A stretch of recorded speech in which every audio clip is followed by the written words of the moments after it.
Is OverAchieving Tea steeped in success? Welcome to Next Time.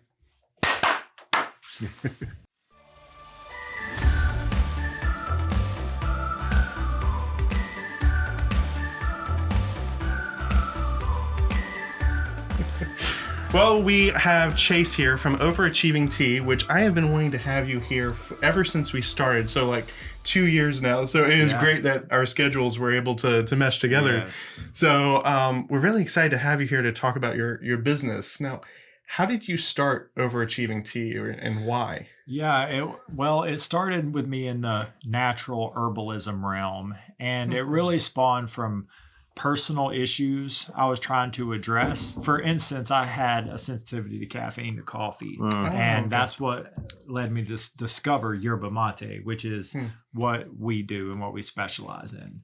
Yerba Mate? Yerba Mate. Mate. Okay, I've been saying it wrong all these years. Yeah, it's okay. Yeah. Yerba Mate. So that's kind of what got me in the business. Okay. Now, what were you doing before? Because every time I call you and I get your answering machine, it says something else. It always throws me. What did you do before? Well, before I've been in business for myself for 10 years. I've been in business with OverAchieving Tea 5 years. So before this, I had a herbal holistic company where I did natural tonics. Oh, wow. Before that, and before the health scene, I was actually a diesel mechanic. So Wow. That's okay. completely different. Yeah, it's quite a jump. Yeah. So really had a 180 lifestyle change, got into health and wellness. So yeah, from a small town, really didn't know much about the living healthy. And so I was really inspired when I started on that path. Oh, wow. It's amazing how many things there are in the health industry, health side of things. What kind of got you in specifically to tea? To making it yourself? Well, it was finding the natural tonics. That's what got me into it. And then I found Yerba Mate and just found it was a great stimulant that didn't have the side effects of caffeine and other things and was a really nourishing beverage. Yeah, that's me. I can take caffeine, but in very small doses. Otherwise, he's bouncing off I'm the either wall. bouncing off the wall or my heart rate just goes up and I get like flushed. Yeah, right. And I just feel uncomfortable. So, yeah. I understand that. Yeah. So is that kind of the reaction you had, or were you more like allergic? Yeah, it was kind of like stress, anxiety was kind of what would spark for me when I had too much caffeine. So yeah. Yeah, people don't really realize what caffeine does to them until they stop it. Well, and the good thing about Yerba Mate is it has something called theobromine. Theobromine is found in cacao and dark chocolate, and it's a much smoother stimulant. Yeah. And it's good for your blood flow, circulation. So that's another reason it's good in the gym. You get blood flow to the muscle while you're working out, so it's more effective. So like, even like when you run or like when you're working outside, it would help you just get more oxygen in your... It possibly, professional soccer players, you'll see one of the most famous soccer players, Messi, he always is drinking Yerba Mate. And traditionally they drink it a little bit different. They have like a gourd with a filter straw and called a bombilla. So pretty much they put the tea leaves in the cup, use this straw that has a filter in it. And they have a thermos with them, and they'll just pour a shot and drink it. So you'll see them carrying the thermos under their arm with this cup in their hand. I have seen that. I've actually seen Yerba Mate. Yeah, I've actually seen you use that on your social media account. Yeah, I just thought it was just something that you found someplace. I didn't know you were supposed to drink it with that. Whoa, that's cool. Interesting. Now, again, does that help with the flavor, or does it help with? Does it actually help with something, or is that just... That's just the traditional way of drinking it. So you go to every country, the cup is different. So in Argentina, they make a handmade wood cup, but in other countries, they'll use an actual gourd. So I believe it dates back to the time of just like simplicity and not really having a lot like we have here in the United States. Right. So, they'll take a gourd, hollow it out, and use that as their cup, and for a straw they would just have like bamboo, and they would just cut little holes in it and make a little filter straw. So that would be the basics and maybe where it spawns from. Wow, that is so cool. I did not know that. So where do you get your Yerba Mate. As in, it's your Yerba, right? Yep. Okay. Yerba Mate. It's okay though, because nobody really gets it right. And I called it Yerba Mate for the longest time. Oh yeah, I'm calling that too. It's kind of like the word acai. A lot of people will say acai. Yes. Yeah, has a little symbol. I'm one of them. It's okay. So I get it from Brazil. Okay. Because it's from South America. So you'll find it in Argentina, Brazil, and Paraguay mostly.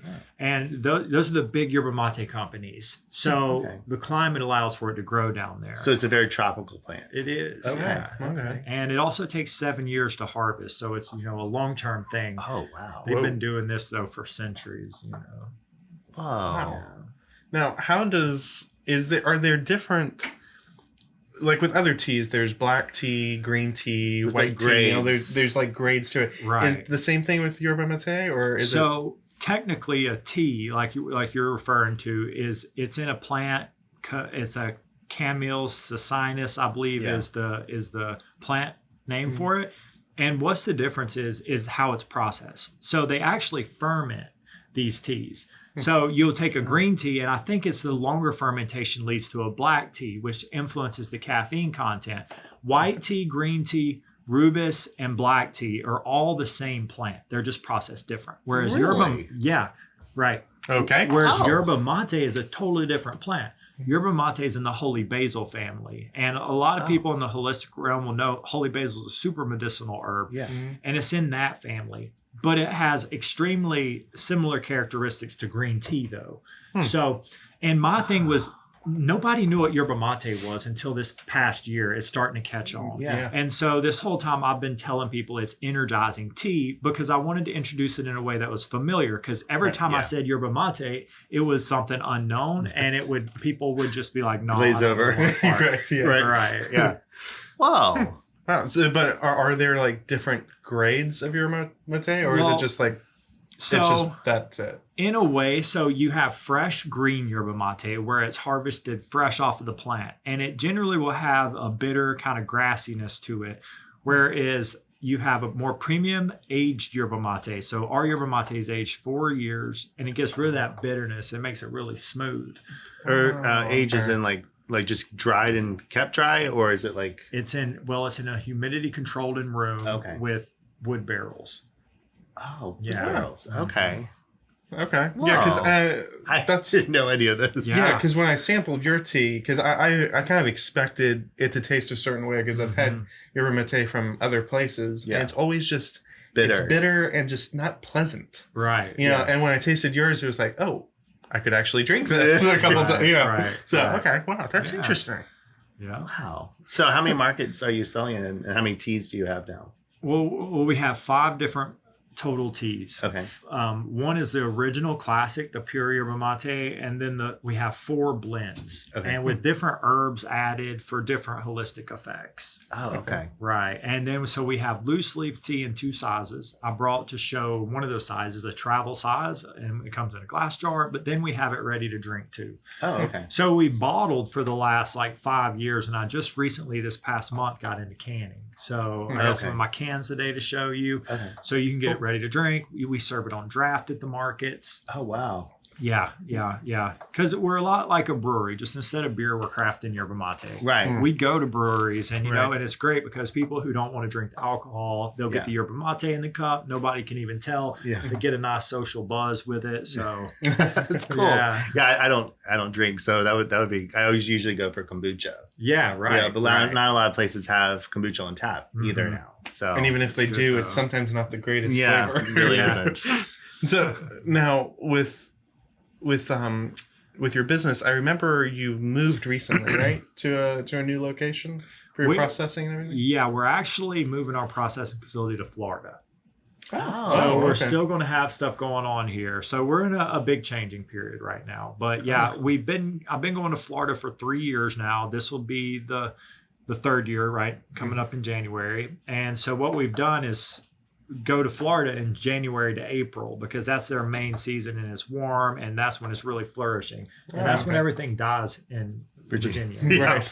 So We that's hibernate. what we've been doing, going back and forth. And so, yeah, I just came across an opportunity in a great town called Gulfport, Florida, right near St. Pete Beach. Yeah, I know that name. Yeah, and so that's where we're at. And I started renting this month. And so I'll be heading down there next weekend and to start setting up and start rolling our market circuits. We'll start. Whoa, that's awesome. But you'll still have a location down here? Yeah, we still will. Yeah. Okay, cool. Right now, so we partnered with a company in Richmond, Ninja Kombucha. Oh, yeah. Y'all know Ninja? Oh, yeah, it's absolutely. Great, cool people. They really are. And they're canning the yerba mate for us. So awesome. I've just been going over there and brewing with them each time, canning it. And so that's the game plan for us to scale is with the cans.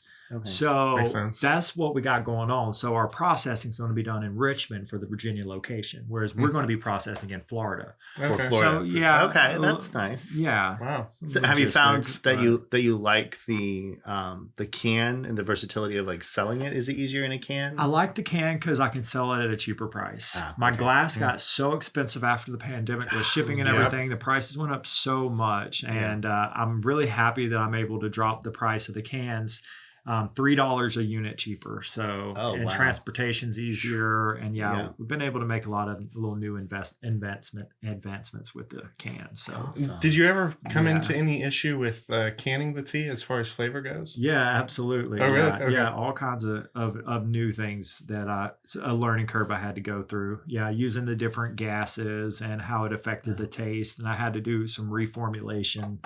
Not all of the teas can translate to the cans, but a couple of them can. Right now I have 3 in a can. Okay. So, and some we got slightly different variations like we'll see today in the video. Awesome. Okay. Yeah. Wow, that is so cool. Yeah, a learning journey for sure, but exciting and excited to have the opportunity to have people to try out the stuff. Yeah. Especially for being, you said 5 years in business? Yeah. That's very impressive. Yeah. Well, thank you. That's really Thank cool. you. Thanks. Wow. What's your goal for like the next 5 or 10? Like, do you have a mental goal that you have for the business, or? I would definitely like to be nationwide in the next 5 years and distributing all throughout the nation. We're planning to try to head west after this winter. So possibly getting to Colorado, eventually getting on the West Coast. So that's where we're moving towards, and we're just setting up to be more and more mobile. The cans are setting us up. Yeah, I would think. We formulated the cans so they don't have to be kept refrigerated, and their shelf lives greatly increased without using preservatives. And does the tea help? Like act as a preservative? No, kind of? not at all. Okay. The tea oxidizes very quick. Oh. Yeah. Mm-hmm. So how do you do it without? I mean, I don't want you to give away any secrets. No, I mean, it's not really a secret. I mean, you just have to do some digging, but basically, you just have to adjust the pH. You use an acidic agent, and the acidic agent I've used is lemon and lime. And I was hesitant for a long time. I used alkaline water in all of my brews, high alkaline, and I had a misconception that when you consume, if you want to alkalize your body, that you need to consume something that is alkaline, that you can measure that's alkaline.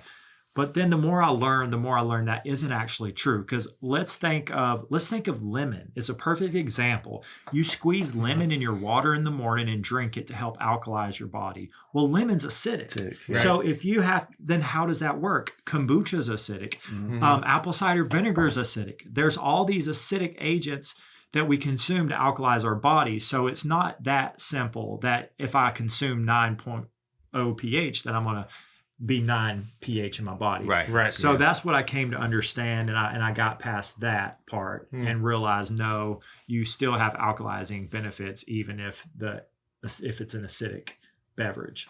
Wow. So that's what we did. Yeah, I added some lemon juice to it. Essentially, to my mint and lemon, I added tart cherry juice to another one, and I added lime to another one.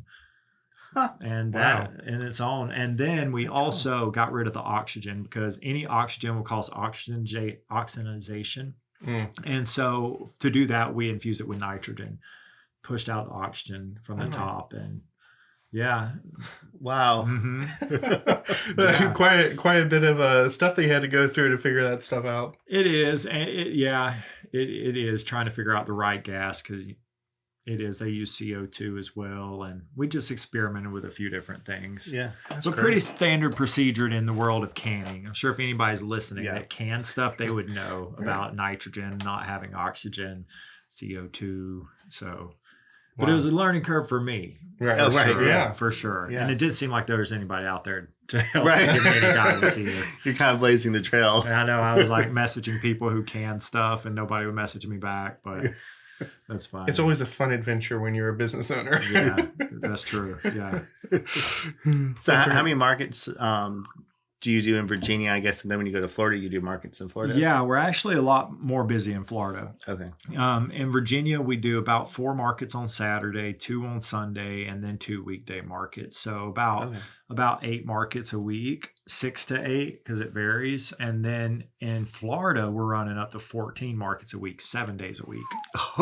Wow. So we're kicking. We're doing a lot in Florida. Yeah. So how many employees do you have? And 14 markets a week is with me and one other person. Yeah, we do a double market. Yeah, we do a double market on one day, 7 days a week, and then the other circuit's 6 days a week. Yeah, That's crazy. yeah, That's that's awesome. what we do. Though it's in a different city every day. We're from Tampa Bay area, St. Pete, to 8 hours south to the Florida Keys, to where we do a different market every day, and just living on the road while we're in the Keys. So exactly when do you sleep? Yeah. Luckily, the markets are only about 4 hours a day. So, That's crazy. yeah, it's a lot of fun, though. It's a lot of fun. I like what I do, and I'm Yeah. outside talking to cool people. Yeah, markets are a lot of fun. Yeah, we do yeah. markets with my business, so Yeah. it's fun. Yeah. So how much tea though do you drink? Of your tea, do you drink- actually drink during the Yeah. market? Oh, I do drink it every day. Yeah. I thought you would need to. Yeah. Right. I do. Wow, that's awesome. Wow, 5 years. That's incredible. Thanks. It really is. I'm Yeah. amazed. That's insane.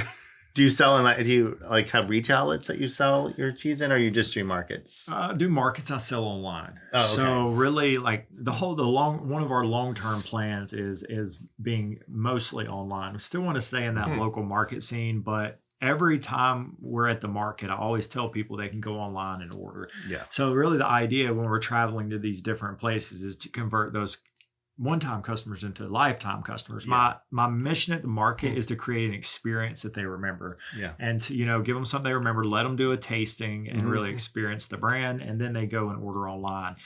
So that's my big goal.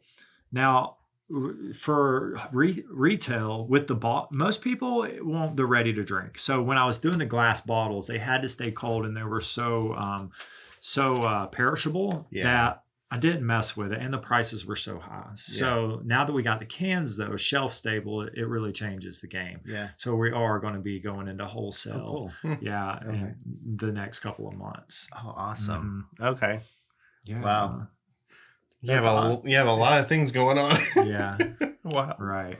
Yeah. That's a crazy. few of them. Well, I can't wait to try these. Yeah. Yeah. So should we You go wanna try try it? to go to sample Saturday? Yeah. All right. Till next Cool. time. Till next time. All right. Till next time.